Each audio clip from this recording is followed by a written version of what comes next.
How to delete a page in Word. Tutorial 2026. We're in the Word file where we want to delete a page, whether it's written or blank, it doesn't matter. Let's see how.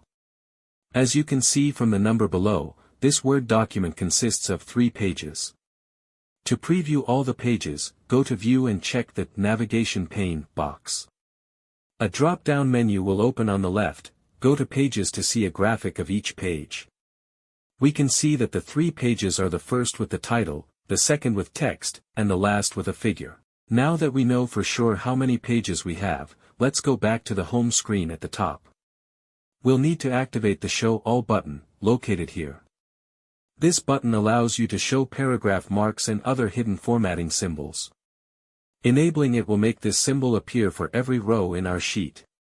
The important thing is that it will also show the rows with special or hidden characters, which were almost certainly the cause of our problem. Let's say we want to delete page 2, the one with the text. We simply select all the symbols we see on the sheet, then press the Delete key on the keyboard. As you can see from the drop-down menu on the left, page 2 has been successfully deleted, along with all its contents.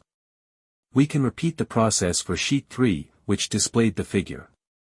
Here too, we simply select all the paragraph symbols that have been removed.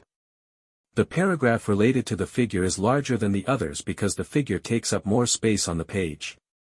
And here, after pressing delete, the figure has also disappeared.